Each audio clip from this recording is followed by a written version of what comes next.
Aleluias, glórias a Deus, aplauda bem forte. Aquele que era, que há e há de vir, o nosso Senhor, o nosso Salvador, Jesus Cristo. Aleluias, aleluias. Pode assentar-se, meu amado. Graça, misericórdia e paz do Senhor Jesus a todos vocês. Graças a Deus. Você que está hoje nos visitando, nosso convidado, seja muito, muito bem-vindo.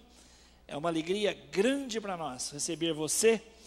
E nós, do fundo do nosso coração, esperamos que você seja muito abençoado e que Deus fale a todos nós. Todos nós precisamos da palavra do Senhor para nós. Feche os olhos, vamos orar e pedir a orientação do nosso Deus para a nossa reflexão. Pai, no nome de Jesus, te glorificamos porque tudo que nós cantamos aqui é absolutamente a verdade a respeito do Senhor e do seu amor por nós, a verdade a respeito da sua entrega lá na cruz em nosso lugar, a verdade a respeito dos nossos pecados e da nossa absoluta falta de condições de ir a Deus e agradar a Deus, porque somos pecadores. Nós te agradecemos, papai, porque estamos aqui por tua graça, bondade e amor. Foi o Senhor quem agendou para nós um encontro nesta noite. Nós não cremos no acaso, mas cremos no propósito amoroso do Senhor, em receber-nos aqui, para juntos termos comunhão, o Senhor e nós também uns com os outros. Pedimos-te, ó doce Espírito Santo, que muito além das nossas expectativas, esteja a expectativa do Senhor, em falar ao nosso coração, de uma maneira tão clara, de uma maneira tão inequívoca, Senhor, que o Senhor nos revele a alma e o coração, e o Senhor intervenha em nós, dentro de nós, na nossa existência, a fim de que nós saiamos daqui, pessoas melhores, pessoas que ressignificaram suas próprias vidas, a partir do sacrifício de Jesus lá na cruz em nosso lugar. Pessoas que não tentem lutar e lutar e lutar, fazendo o bem para serem religiosas apenas, mas pessoas conscientes de que foram amadas pelo Salvador e que receberam a promessa de vida eterna através da morte dele, lá na cruz em nosso lugar. Revela-te, Senhor, a todos nós. Ó Deus, traz revelação para aqueles que ainda não conhecem o teu propósito amoroso. Traz iluminação, Espírito Santo, para aqueles que conhecem já a tua palavra, mas precisam vê-la mais clara na sua própria caminhada. Ó doce Espírito, nós oramos também em favor de cada pessoa, cada família que aqui chegou nessa noite, e porque cremos que o Senhor é um Deus que se manifesta pessoalmente na vida de cada um de nós, que todos nós, sem exceção, sejamos impactados pela tua presença. Por isso, mais do que um discurso, mais do que uma exposição bíblica, Senhor, fala ao nosso coração, fala com a autoridade que tu tens sobre nós, pois o Senhor nos criou e o Senhor sabe como funcionamos. O Senhor criou o cosmos todo, portanto as leis são tuas, portanto a vontade soberana é tua sobre todos nós. Assim nós agradecemos. E nesta noite, Pai, quando o Senhor vai nos falar da comunhão que devemos ter contigo, e da comunhão que nós devemos ter uns com os outros, fala poderosamente, de maneira que haja transformação nas nossas vidas. Não algo que seja bom para o exercício da mente, mas algo que refina, que redefina, que faça com que nós mudemos a nossa caminhada para nos tornarmos pessoas mais próximas de Ti, mais próximas umas das outras, e que assim cumpramos a Tua vontade boa, perfeita e agradável para nós. Nós oramos absolutamente declarando nossa dependência do Espírito Santo, e o fazemos em nome de Jesus. Amém e amém. Você e eu temos acompanhado os noticiários, entrevistas que falam do nosso momento brasileiro.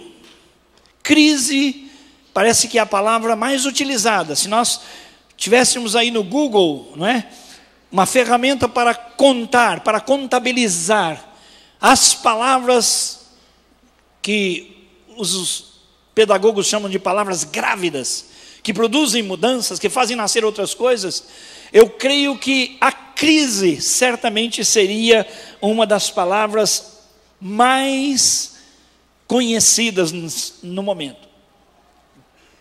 Fala-se em crise na política, em crise na economia, crise de todo tipo. E não é só no Brasil. Quando você olha o cenário mundial, a gente fica assustado com tantas coisas que estão acontecendo, que nos fazem pensar e provocam dentro de nós reflexões para as quais muitas vezes nós não temos as respostas. Mas nós cremos que Deus tem as respostas. Nós sabemos que Deus, na sua infinita misericórdia, se revelou a nós através da natureza criada, através de Jesus, o ponto mais alto, o ponto máximo, pleno da revelação de Deus e também da Escritura Sagrada. Você e eu temos que eleger alguma coisa. Vou explicar melhor. Recentemente, num programa de televisão, eu ouvi a seguinte expressão usada no carnaval: o corpo é meu, as regras são minhas. Quem chegou a ouvir isso, levante a mão.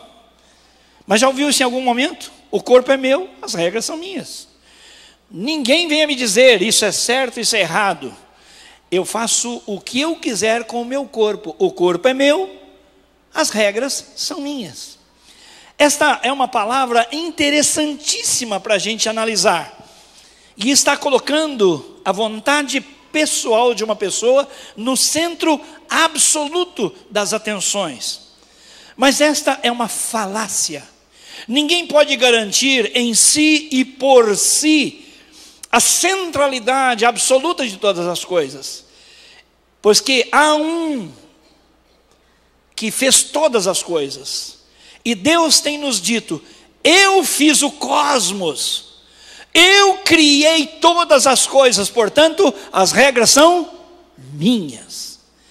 Então, é um discurso muito pequeno, muito reduzido. Alguém que diz: olha, eu escolho a minha vida, eu faço as minhas escolhas, eu sou protagonista da minha história. Por quê? Porque há alguém muito maior. Há um Criador dos céus e da terra que nos ama apaixonadamente.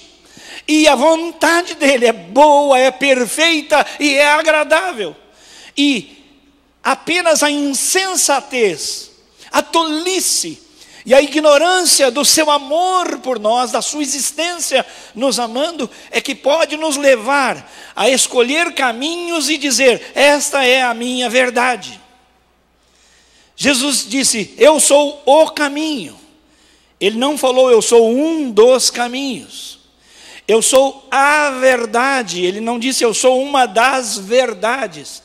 Eu sou a vida. Ele não disse: eu sou uma das muitas propostas de vida que as pessoas têm.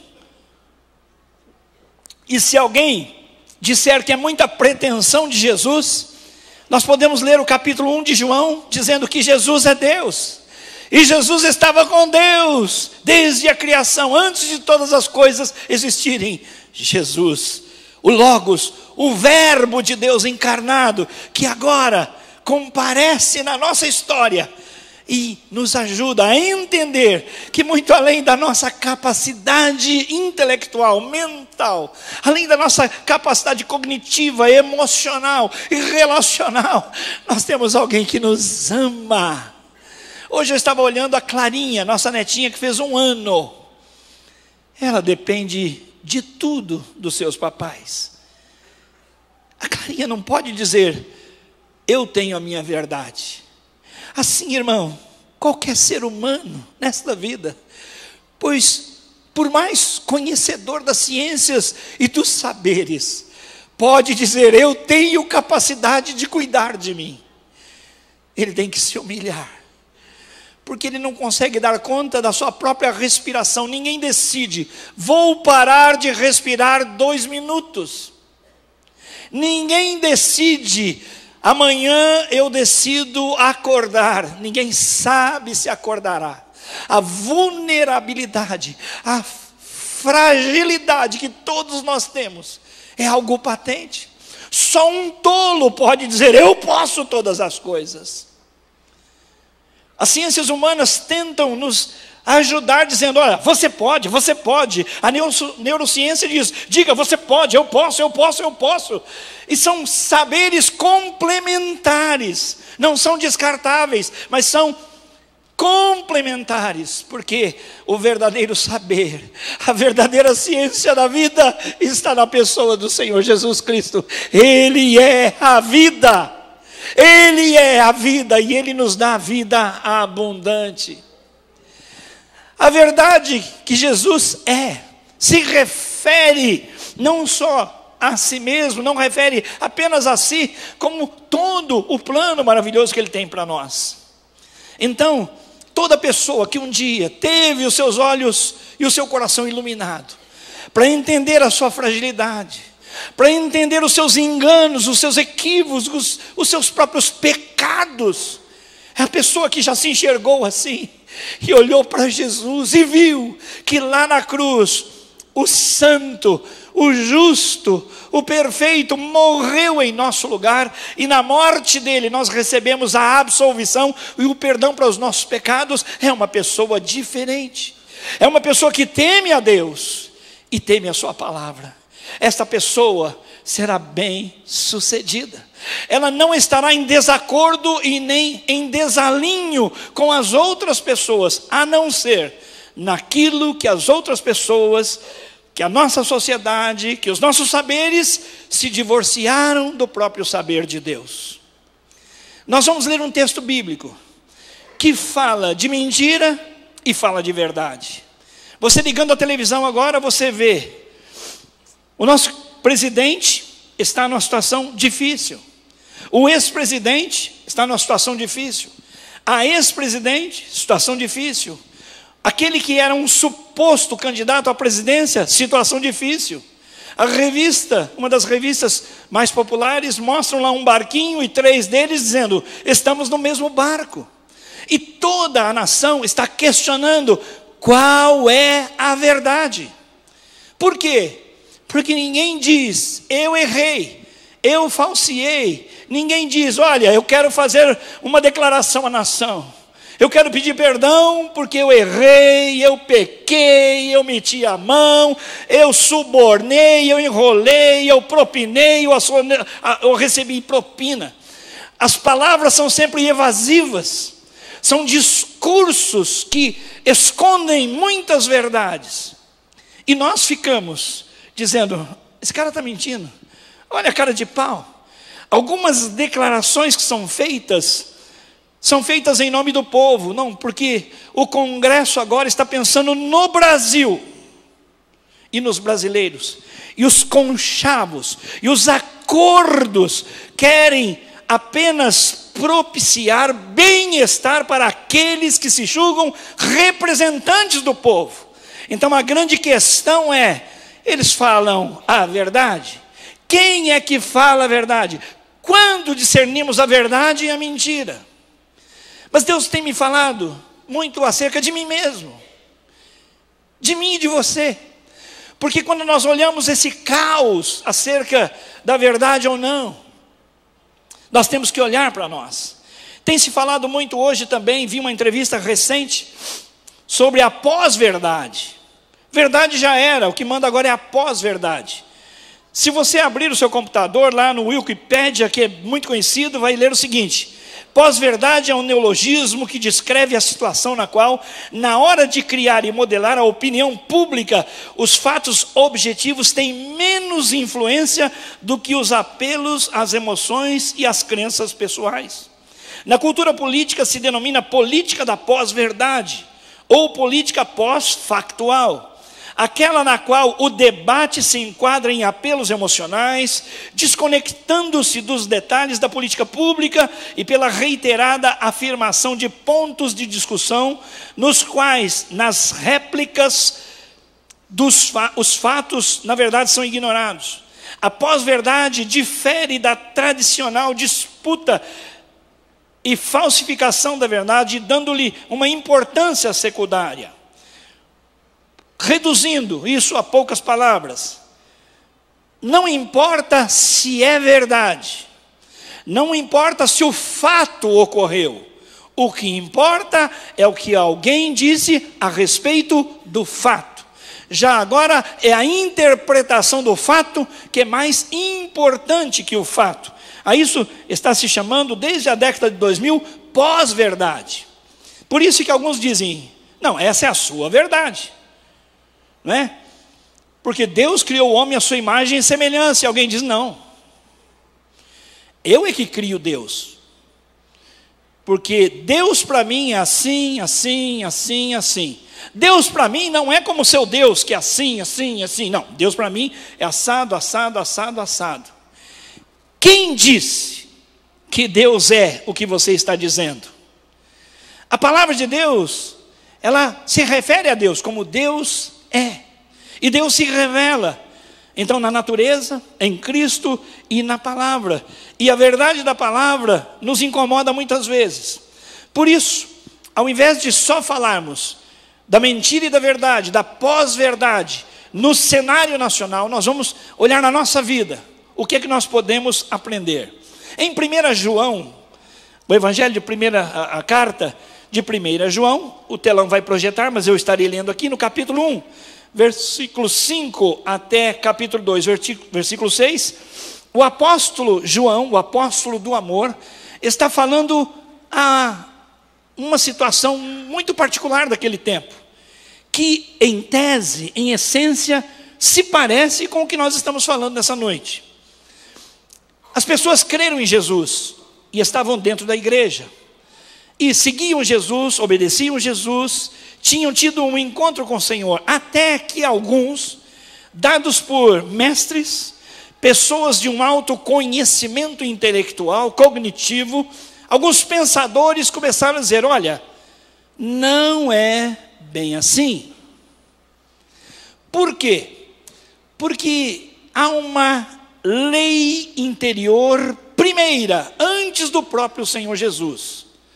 E nós não podemos conhecer a Deus senão através do conhecimento intelectual, filosófico. O pensamento a respeito de Deus importa mais do que a gente conhecer Deus pelos fatos históricos. João, quem escreve, é o discípulo amado. Você se lembra que João, o discípulo amado, na ceia do Senhor, tinha tanta liberdade com Jesus que reclinou a sua cabeça no peito de Jesus? Você lembra disso? Pois bem, ele começa a sua primeira epístola dizendo assim, queridos, eu estive com ele, estas mãos o apalparam, nós o vimos, nós convivemos com ele, ou seja, nós somos testemunhas do fato. Jesus é histórico, Jesus se inseriu na história humana, Jesus tinha endereço, Jesus tinha histórico familiar, embora fosse 100% Deus, era 100% homem, foi criado por José, e foi filho de Maria, gerado pelo Espírito Santo, nós o vimos, nós o tocamos, Jesus é histórico, Jesus é fato, além de ser Deus, ele é fato histórico, que não se pode questionar, porque nós lá estivemos, convivemos com ele, andamos com ele, vimos os seus milagres, nós comemos o pão com ele, ele chegou a lavar os nossos pés no dia da ceia. Mas estes homens que estavam dentro da igreja começaram a dizer, não, não é assim.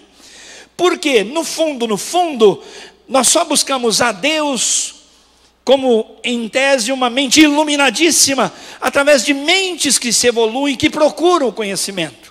E o corpo com o qual nós vivemos aqui essa vida, ele é mau. O espírito é bom, mas o corpo é mau.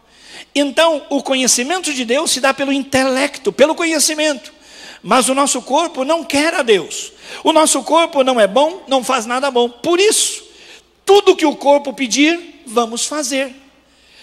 O corpo tem vontades as mais diferentes. O corpo tem vontade de orgias, de usar uma sexualidade exacerbada. Vamos então fazer o que o corpo está pedindo, porque o corpo não serve, o corpo não presta, e não adianta nada nós ficarmos tentando ressignificar o corpo. Então vamos evoluir na mente, no espírito, nessa busca de Deus, mas sem uma consumação, uma consolidação, uma vivência humana aqui e agora. Então, por assim dizer, nesse contexto, a pós-verdade não começou aqui por volta do ano 2000 da era cristã, mas ela já se mostrava com o nome de gnosticismo, e o João está escrevendo a essas pessoas, e essas pessoas estão chamando a verdade de mentira, mentira de verdade. E elas estão dizendo, nós temos comunhão com Deus. Nós temos comunhão com Deus. Levamos a vida assim e temos comunhão com Deus. E o apóstolo São João, nessa primeira carta, vai dizer, não. Deus não tem comunhão com quem vive de mentiras. Vocês estão mentindo a respeito de mim, Deus falando, e vocês pensam e elaboram aquilo que faz sentido para vocês, mas a verdade é outra. Então, embora vocês digam que têm comunhão comigo, eu digo, eu não tenho comunhão com vocês. Então, o que nós vamos ler, resumidamente, quer dizer isso. Deus não tem comunhão com quem vive de mentiras. Repete comigo. Deus não tem comunhão com quem vive de mentiras. Vamos lá outra vez. Deus não tem comunhão com quem vive de mentiras. E algumas pessoas mentiram tanto, e se afundaram no exercício da mentira, que hoje a vida deles é uma mentira. Alguém já disse, fulano, descobriram agora, há tantos anos é outra pessoa, a vida dele era uma mentira. Vamos ler o texto bíblico. 1 João 1, 5 em diante. Esta é a mensagem que dele ouvimos e transmitimos a vocês. Deus é luz, nele não há treva alguma. Se afirmarmos que temos comunhão com ele, mas andarmos nas trevas, nós mentimos e não praticamos a verdade. Se porém, note que o texto fala se o tempo todo, se porém andarmos na luz como ele está na luz, temos comunhão uns com os outros. E o sangue de Jesus Cristo, o seu Filho, nos purifica de todo pecado. Se afirmamos que não estamos sem pecado, afirmamos que estamos sem pecado, enganamos a nós mesmos e a verdade não está em nós. Se confessarmos os nossos pecados, Ele é fiel e justo para perdoar os nossos pecados e nos purificar de toda injustiça. Se afirmarmos que não temos cometido pecado, fazemos Deus um mentiroso, e a sua palavra não está em nós. Meus filhinhos, escrevo-lhes estas coisas para que vocês não pequem. O pecado não é o alvo. Se, porém, alguém pecar, é um descuido, é um acidente, temos um intercessor junto ao Pai. O nome dele é Jesus Cristo, o justo. Ele é a propiciação, ele é a oferta de Deus pelos nossos pecados, e não somente pelos nossos, mas também pelos pecados de todo mundo, porque todo mundo está em pecado. Sabemos que o conhecemos se obedecemos aos seus mandamentos. Aquele que diz, eu o conheço, mas não obedece aos seus mandamentos, é mentiroso. A verdade não está nele. Mas se alguém obedece à sua palavra, nele verdadeiramente o amor de Deus está aperfeiçoado. Desta forma, sabemos que estamos nele. Aquele que afirma que permanece nele, deve andar como ele andou. Amém, meus irmãos? Você viu, o texto fala de mentira, mentira, mentira o tempo todo. Porque eles diziam, nós estamos na luz, mas mentiam. Por quê? Porque não tinham comunhão com os irmãos. Eles diziam: nós estamos sem pecado. E a Bíblia dizia: não, eles não só estão mentindo, como estão dizendo que Deus é mentiroso, porque Deus diz que todos pecaram. E eles estão dizendo: não, nós permanecemos em Deus. Nós cremos a princípio e permanecemos de um modo diferente. Mas Deus está dizendo: não, aquele que permanece em mim obedece aos meus mandamentos. Então dizer: o corpo é meu, a vida é minha, eu decido, é afrontar ao próprio Deus Criador, amoroso e que tem uma proposta de vida para nós. Deus não tem comunhão com quem vive de mentiras. Eu posso dizer que tenho comunhão com Deus, que estou bem com Deus do jeito que eu estou e como decidi, mas Deus diz: não, não, você diz que tem comunhão comigo, mas eu não tenho comunhão com você.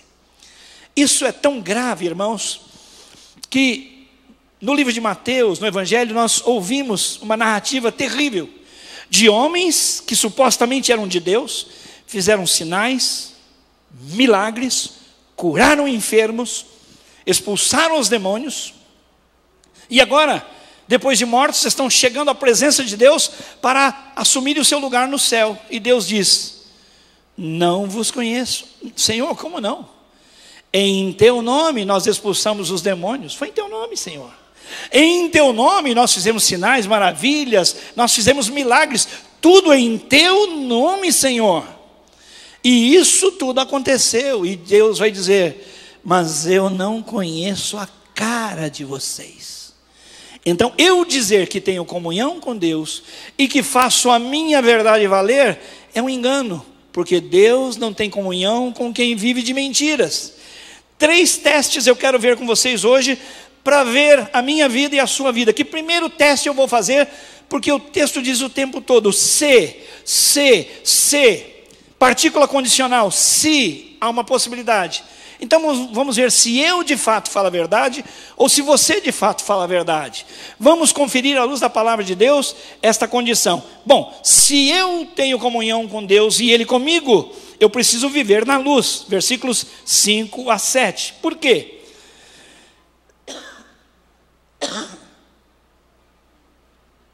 Porque o texto disse que Deus é luz, e nele não há treva nenhuma, treva singular. Ou seja, não há nada em Deus que seja escuro, errado ou escuso.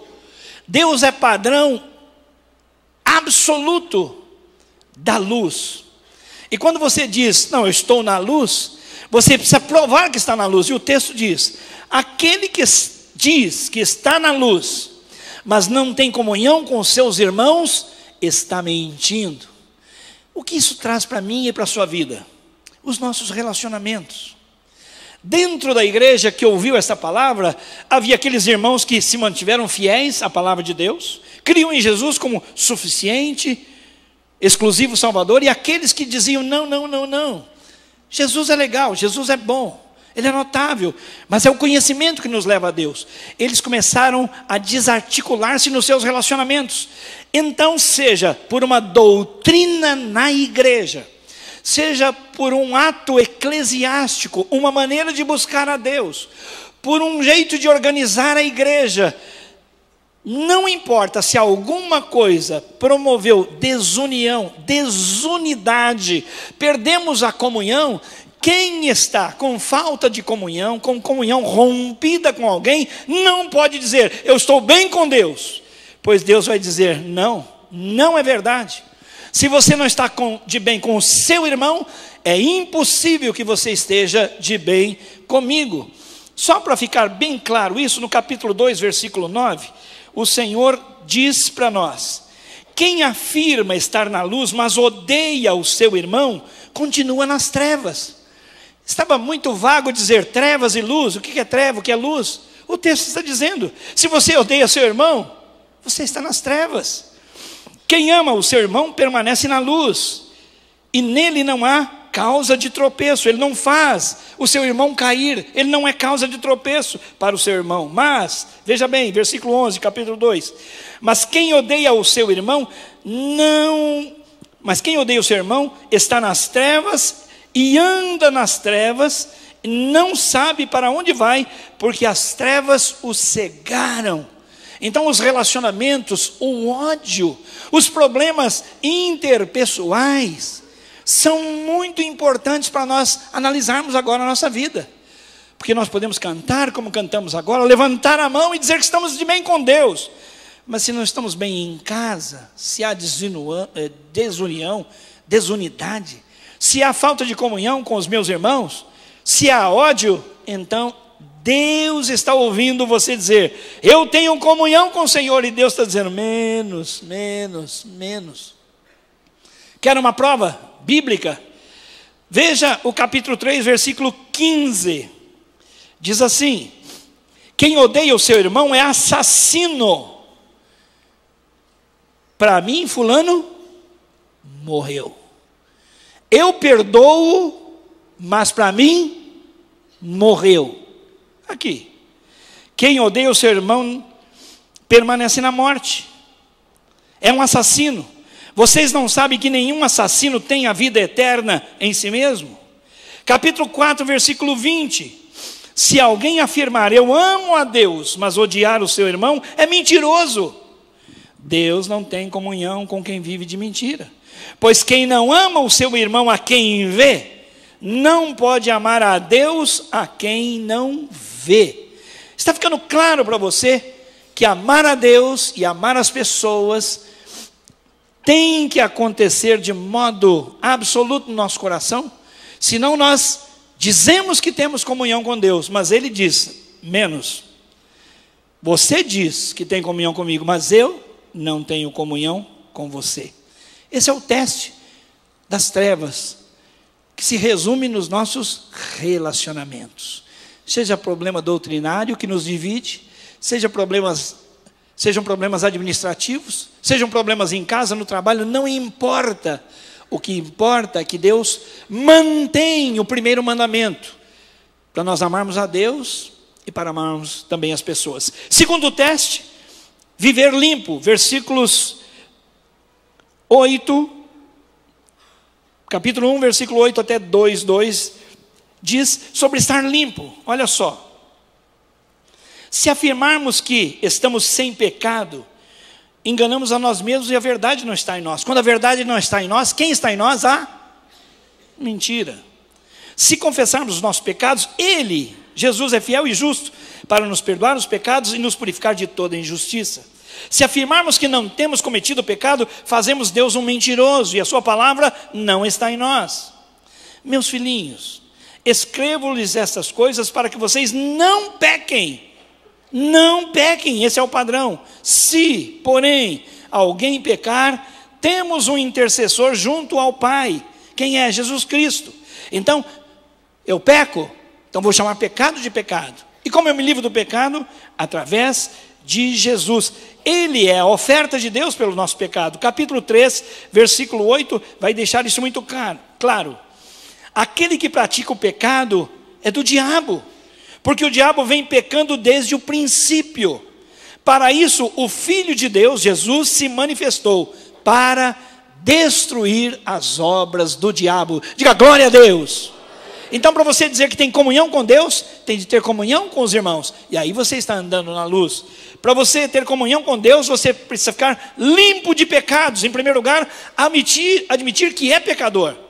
Muitas pessoas dizem que não é pecador. Eu fui chamado há muitos anos, mais de 30 anos, a uma casa de madrugada. Olha, pastor, vai lá na casa de fulano, a coisa está feia. Cheguei lá, o cara estava enchendo a orelha da mulher de pancada. Pá, pá, pá, cheguei.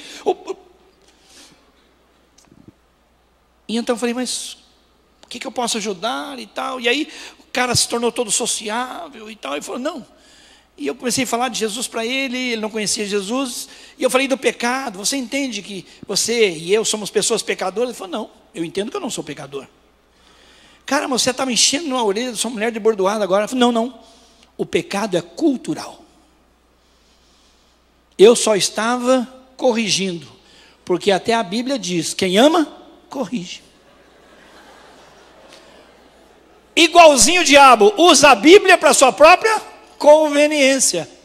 Então, quem diz o corpo é meu, eu faço as regras, porque não tem pecado, pecado é cultural, precisa rever a sua posição em Deus. Quem admite uma licenciosidade, uma sexualidade fora do padrão de Deus, como dito na Escritura, precisa encarar pecado e chamar de pecado, e não de deslize. Algum tempo atrás, trabalharam muito nessa linha de pensamento teológico. Quem foi perdoado de pecado não peca mais.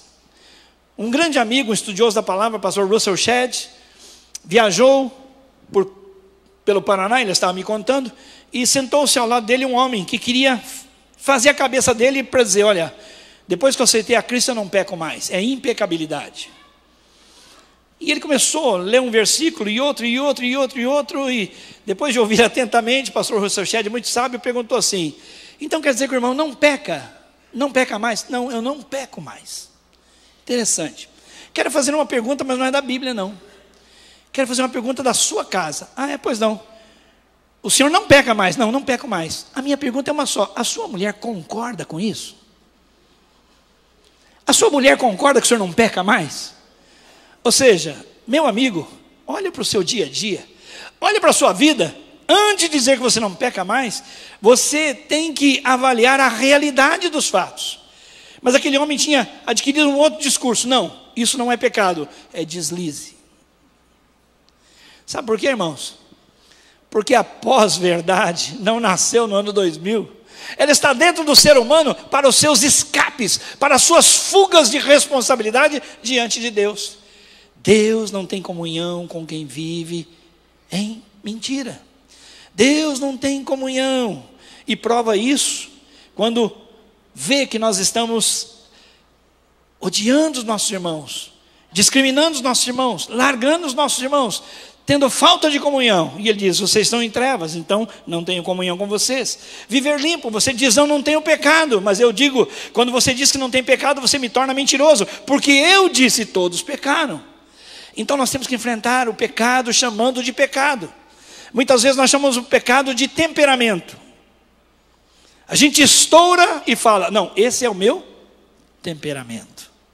Quando a gente faz alguns estudos de personalidade, a gente fala: não, essa é a minha personalidade. Uns falam: não, esse é o sangue baiano, o sangue mineiro, o sangue espanhol, o sangue italiano. Já ouvi sangue de todo tipo, dizendo: não, porque quando esquenta o meu sangue aparece. Não. Pecado é pecado. Assuma o seu pecado. Agora a Bíblia diz: olha, o pecado não agrada a Deus. Nós não devemos pecar, mas, tendo em vista que nós pecamos, se nós pecarmos, nós temos uma saída. É lidar com o pecado. Como é que se lida com o pecado?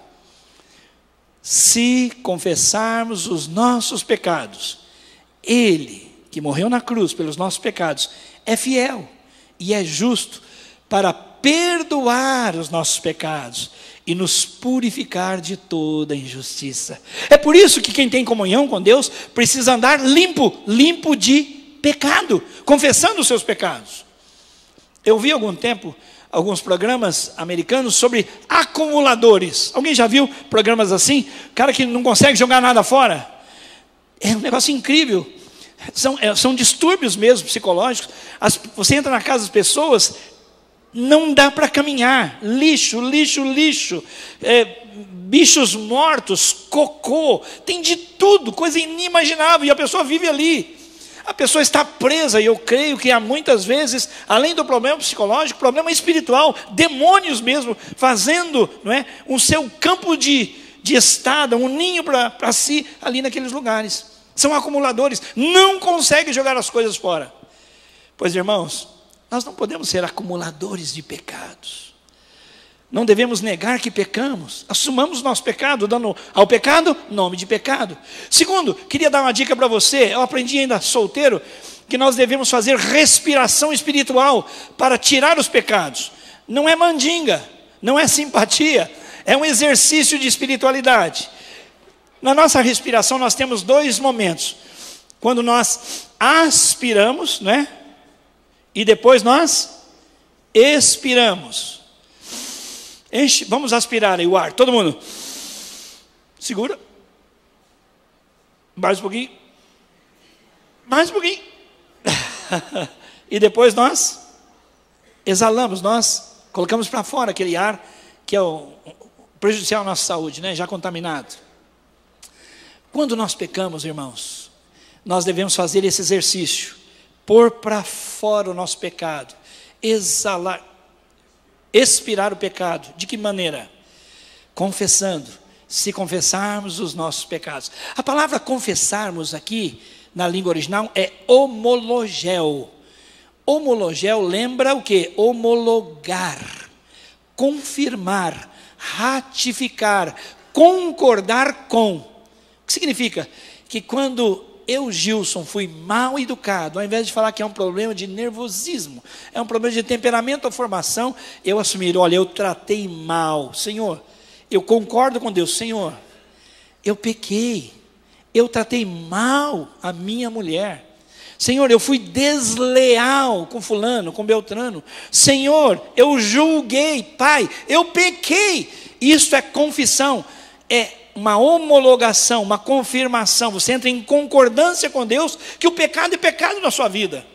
Você confessa e abandona, porque a Bíblia diz que nós devemos confessar e abandonar o pecado para que prosperemos.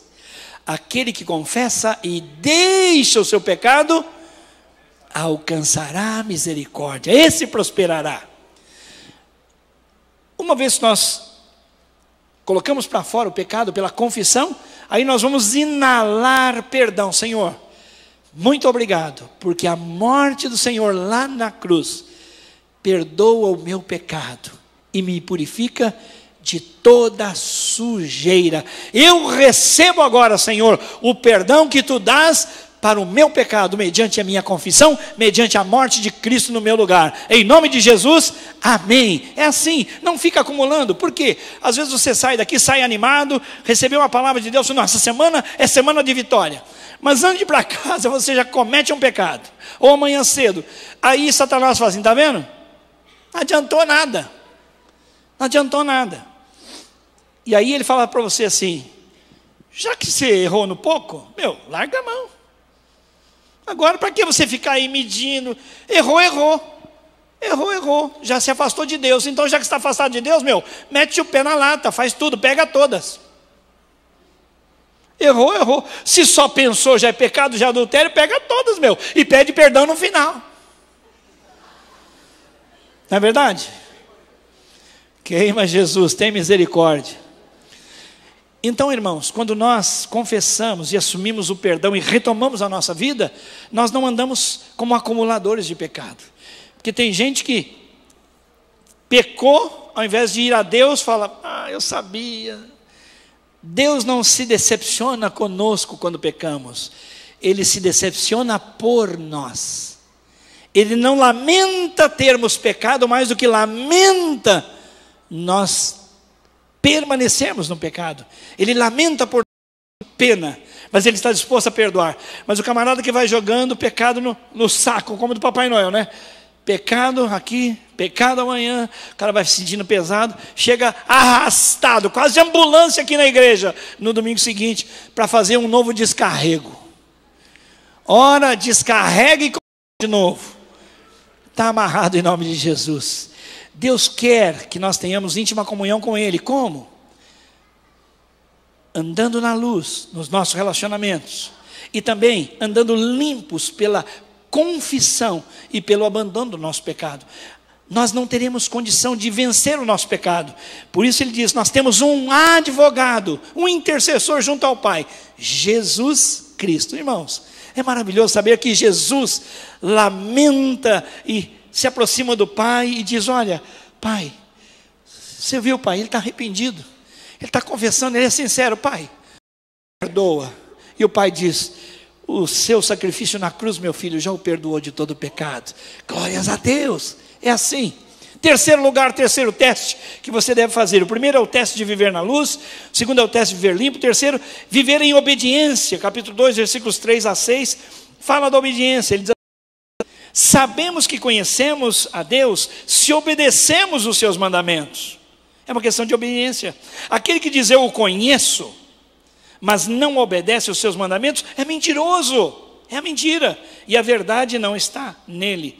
Mas se alguém obedecer a sua palavra, nele verdadeiramente o amor de Deus está aperfeiçoado. Dessa forma que nós sabemos quem está nele. Aquele que afirma que permanece nele deve andar como ele andou. Para você ter comunhão com Deus e Deus dizer eu tenho comunhão com você, você tem que viver em obediência à palavra de Deus. Se Deus falou, eu quero obedecer. Meus irmãos, a palavra de Deus é o manual do nosso fabricante. Nós conhecemos a vontade de Deus na palavra de Deus. Mas você sabe qual é o nosso costume? Nós levantamos de manhã meio desanimado, falamos assim, estou precisando de um salmo. Abre lá o salmo e vai olhando até que cai num daquele. Você é vencedor, o Senhor é o meu pastor e nada me faltará. Você fala, agora eu estou pronto para vencer a minha luta hoje. O Senhor é o meu pastor e nada me faltará. Mas eu não tenho ouvido dizer que alguém levanta, Senhor, me dá um mandamento. Senhor, eu quero fazer uma lista dos meus pecados e quero ver os mandamentos, porque eu vou lutar. Ó Deus, assim como eu faço uma lista de compra e compro cada item da lista, eu vou atrás, eu busco até achar. Eu quero, Senhor, lidar assim com os meus erros, porque eu quero obedecer a tua palavra, Senhor.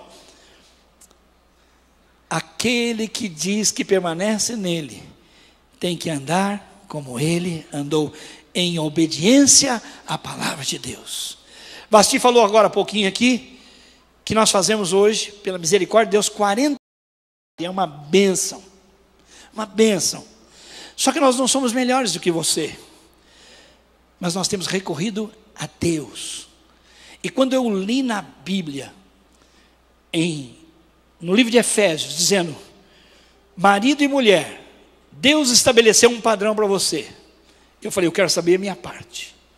Não quero saber, mulheres sejam submissas. Não, isso é ela que vai ter que ver com Deus. Eu quero ver a minha parte. Porque às vezes a gente lê a Bíblia para ver a parte do outro.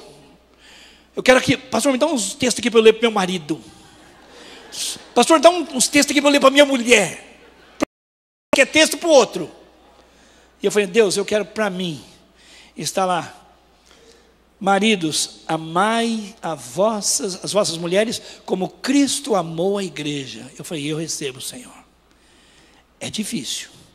É muito mais difícil se submeter ao homem, obedecer a mulher como Cristo amou a igreja. Porque Cristo não errou em nada. Cristo amou de modo sacrificial e teve um projeto para a igreja, purificá-la, cuidar dela, prepará-la para ser noiva, muito linda, sem mácula e nem ruga. Então esse é o meu papel com Dona Vasti, lindeza. Deus tem um projeto na vida dela. Ela é mulher de Deus, ela busca Deus, e eu fui encarregado de ser o maior fanzaço, maior cooperador de Deus, para que ela seja uma mulher segundo a vontade de Deus. E eu tenho que ser como Jesus. Eu disse para ela, querida, eu sou Jesus aqui em casa. Acho que ela pensou, opa, o homem doidou. Eu disse, eu sou Jesus aqui em casa, eu não tenho direito a erros. Eu não vou dizer, eu sou humano, não. Eu quero buscar a excelência de Jesus. Eu sei que eu sou errado, eu sei que eu peco, mas eu não quero usar direito, porque senão eu vou relaxar. O homem é assim mesmo, é a cultura. Não, eu quero ser como Jesus aqui em casa. Então você é como a igreja erra, não deve errar, mas ela erra. Estou dizendo que você tem direito a erros comigo, mas eu não tenho com você. Irmãos, isso é uma aplicação pessoal da palavra de Deus, mas está mostrando porque o nosso casamento, pela misericórdia de Deus, tem sido abençoado, porque a palavra vale para mim, e a palavra vale para ela. E se a Vasti tomar um microfone aqui, ela vai falar das falhas dela, e não vai falar das minhas, porque ela é uma mulher que na Bíblia busca as falhas dela. Eu busco as minhas, ela busca as delas. E assim, quanto mais nos aproximamos do Senhor pela obediência, como marido e mulher, nós somos mais felizes e mais realizados. 40 anos de alegria, 40 anos de muita intensidade, como casal, como namorados, como apaixonados, como amantes segundo a palavra de Deus, como família e como servos de Deus. A Bíblia está cheia de mandamentos, mas nós buscamos só as promessas. Vamos, irmãos, para ter comunhão com Deus e Deus dizer: eu tenho comunhão com essa filha. Fazer esses 3 testes. O primeiro, andar na luz, nosso relacionamento com as pessoas. Em segundo lugar, andar limpo, não acumular, não negar, não negligenciar o enfrentamento do pecado. Não vamos disfarçar, colocar outros nomes. Pecado é pecado, precisa ser expiado, precisa ser perdoado. Pela confissão nós recebemos em Cristo. E por último, para que Deus diga que Ele tem comunhão conosco, nós devemos buscar obedecer com fidelidade a palavra de Deus. Amém, meus irmãos? Feche seus olhos. Eu queria que você estivesse orando agora, porque algumas pessoas que ainda não tiveram a oportunidade de conhecer Jesus como Salvador, ouvem falar de Jesus como uma figura muito importante na história, como mestre, mas querem ter uma experiência pessoal, de entregarem suas vidas ao Senhor. Agora. Esteja em oração neste momento. Deus falou ao seu coração nesta noite, e agora é o momento de você falar com Deus, dando uma resposta a Deus sobre esta palavra. Feche os teus olhos, abaixa a sua cabeça e comece a pedir a Deus, para Deus trazer à sua memória os pecados que estão te separando dele, os pecados de relacionamento, os mandamentos que você não tem conseguido guardar. Comece agora a orar e pedir que o Espírito Santo revele a você aquilo que você precisa melhorar. Comece a pedir perdão e dizer: Deus, eu não quero mais falhar, eu não quero mais pecar.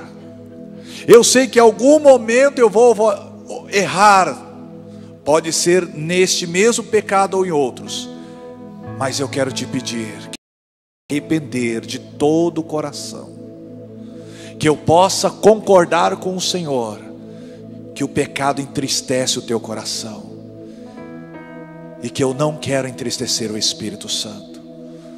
Eu quero que a minha vida, os meus pensamentos, as minhas atitudes venham alegrar. Eu quero ouvir do Senhor o que o Senhor disse para Jesus no batismo: este é o meu filho amado, em quem eu tenho prazer. Comece a entregar novamente áreas da sua vida ao Senhor. Comece a consagrar a sua vida ao Senhor.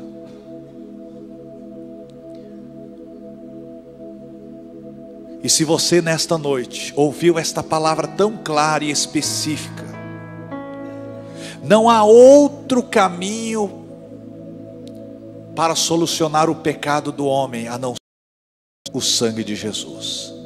Não há outro caminho para recebermos o perdão a não ser se arrependendo e confessando o nosso pecado.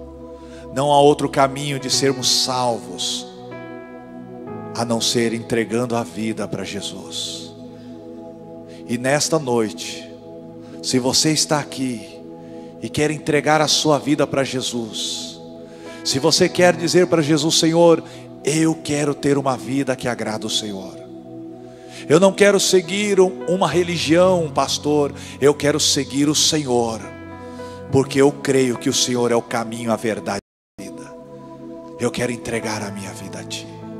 Eu quero Te aceitar como meu Senhor e Salvador. Jesus diz: eis que estou à porta e bato. Se alguém ouvir a minha voz e abrir a porta, eu entrarei em sua casa. Eu serei com ele e ele comigo. Nesta noite Jesus está batendo a porta do seu coração. Você tem duas escolhas: manter a porta do seu coração fechada, dizendo: eu ainda quero viver a minha própria vida, eu ainda quero fazer as minhas próprias, mesmo entendendo que elas são pecado. Ou você pode tomar a outra decisão: abrir o seu coração nesta noite para Jesus e dizer: Senhor, eu quero assumir um compromisso com o Senhor, de viver em comunhão com as pessoas, de viver uma vida limpa e de viver em obediência à sua palavra. E se você quer fazer isso nesta noite, eu convido você a levantar a sua mão, nós queremos orar por você. Se você quer abrir o seu coração para que Jesus possa fazer morada na sua vida, se você quer entregar a sua vida a Cristo, levante a sua mão, nós como igreja iremos orar por você. Deus abençoe a sua vida, meu jovem, pode abaixar a sua mão, lá no fundo, Deus abençoe a sua vida, em nome de Jesus. Deus abençoe a sua vida, em nome do Senhor Jesus. Deus abençoe minha jovem, no nome do Senhor Jesus. Aqui, há mais alguém, aqui no meio, lá no fundo, Deus abençoe a sua vida. O Espírito Santo está falando ao teu coração. A mensagem não acabou, porque o Espírito Santo continua. Te amo, eu tenho um plano na sua vida. Entregue-se a mim, entrega o teu caminho ao Senhor, confia nele e ele tudo fará. Eu vi a jovem levantando a mão, Deus abençoe. Mais alguém, se você ainda não levantou a sua mão, essa é a oportunidade. Eu quero convidar você que levantou a sua mão, rapidamente, vem aqui à frente. Todos vamos nos colocar em pé. Vem aqui à frente, em nome de Jesus, nós vamos orar pela sua vida. Uma salva de palmas ao Senhor por estas vidas. Amém. Todos vocês que levantaram a sua mão, pode vir. Lá no fundo, quem levantou a sua mão, pode vir aqui à frente, nós vamos orar pela sua vida. Porque este desafio é tão importante. Seguir a Cristo não é fácil. Certa vez as pessoas perguntaram para Jesus: Senhor, são muitos salmos. Jesus diz: esforçai-vos por entrar pela porta estreita, porque larga é a porta e espaçoso o caminho que conduz à perdição, e muitos são os que estão entrando por ela. Então nós queremos orar por você, porque é na força do Espírito Santo, é o próprio Senhor Jesus que vocês estão aceitando, que vocês se entregando nesta noite, que vai dar força para vocês, que vai dar conhecimento, sabedoria, para que vocês possam andar na luz, para que vocês possam perdoar aqueles que te magoaram, para que vocês possam, se em algum momento vocês errarem, pedir perdão e serem libertos do pecado. Se há mais alguém ainda que quer receber esta oração, vem aqui à frente, esse é o momento. Talvez há pessoas aqui que estão afastadas do caminho do Senhor, que sentem no seu coração o desejo de voltar para o Senhor, de se reconciliar. Vem aqui à frente, esse é o momento. Às vezes há pessoas desviadas, mesmo frequentando a igreja, e no seu coração, puxa, eu preciso acertar a minha vida com Jesus. Há pessoas vindo, Deus abençoe sua vida. Se há mais alguém, venha em nome de Jesus. Queridos, em muitos momentos da nossa vida eu tive que fazer isso, de renovar a aliança com o Senhor, de renovar o meu compromisso com o Senhor. Vida de santidade, vida de obediência, porque muitas vezes estamos vivendo mais da carne do que no Espírito. Passando, e os anos vão se passando, e nós não sentimos mais a alegria da salvação, não sentimos mais desejo de vir à casa de Deus, não sentimos mais desejo de ler a Bíblia, de orar. Irmãos, você precisa renovar a sua aliança com Jesus. Amém?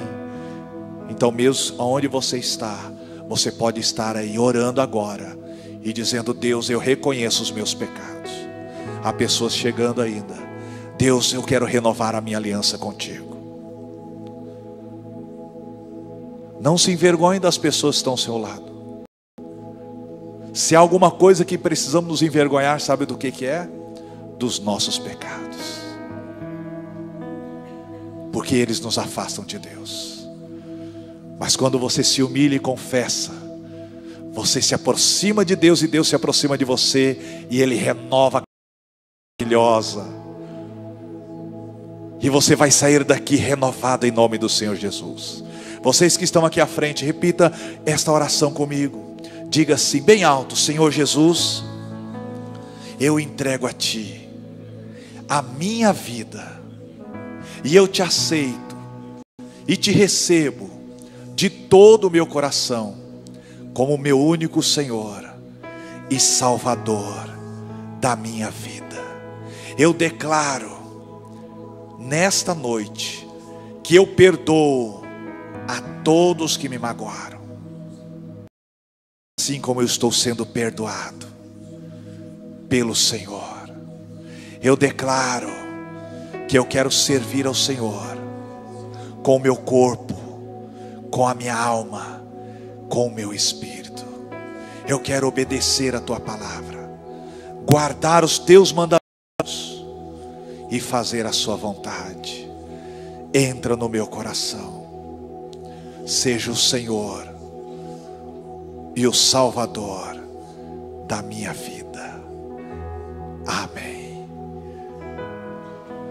Como igreja, estenda a sua mão, nós vamos orar por estas vidas. Pai, em nome do Senhor Jesus, muito obrigado pela palavra que ouvimos nesta noite. E a nossa resposta, nós queremos respondê-la nas nossas atitudes agora do dia a dia. Queremos viver em comunhão com as pessoas. Queremos viver, ó Pai, limpando a nossa vida. Se errarmos, queremos nos arrepender e pedir perdão. Ó Deus, queremos vencer o pecado. Queremos, ó Deus, guardar a tua palavra, obedecer os teus mandamentos. E contamos com a ajuda do Espírito Santo. Envia o teu Espírito Santo sobre a tua igreja. Envia o teu Espírito Santo sobre nós, Senhor. Nesta noite nós queremos abençoar estas vidas que estão se entregando a Ti. Estão, ó Pai, assumindo um compromisso com o Senhor, Te aceitando como o único Senhor e Salvador das suas vidas. Elas são como nós, e nós um dia tomamos também esta decisão, Senhor. E assim como o Senhor nos ajudou a permanecermos firmes, que o Senhor também as ajude, a cada uma delas, nas lutas, nas dificuldades, que elas possam vencer tudo no Senhor e na força do seu poder. Venha abençoá-las em nome do Senhor Jesus. Aqueles que estão se reconciliando nesta noite, Senhor, que o Senhor também esteja perdoando os pecados. Aqueles que estão renovando as suas vidas no teu altar, de obediência ao Senhor, de santidade, de pureza na sua vida, de abandono do pecado, Senhor, vai trazendo uma restauração, renova a comunhão, renova a intimidade, em nome do Senhor Jesus. Que haja em nós fome e sede da tua palavra, fome e sede de servirmos o Senhor, de vivermos para o Senhor, em nome do Senhor Jesus. Amém. Uma salva de palmas ao Senhor. Você que veio aqui à frente, se assenta um pouco. Vamos entregar uma revista para você. Vamos anotar o seu nome, o seu telefone, e durante a semana estaremos ligando para você. Aos demais, que Deus abençoe em nome do Senhor Jesus. Vai na graça, vai na paz do Senhor Jesus. Se você é pai de adolescentes, de filhos de 13 a 18 anos, eu peço para você ficar um pouquinho mais, 5 minutinhos, que aí nós queremos oferecer uma ajuda, que estaremos começando um trabalho específico para essa idade. Então, se você é pai ou mãe de adolescentes de 13 a 18 anos, ficar aqui com a gente. Você que é pai, mãe...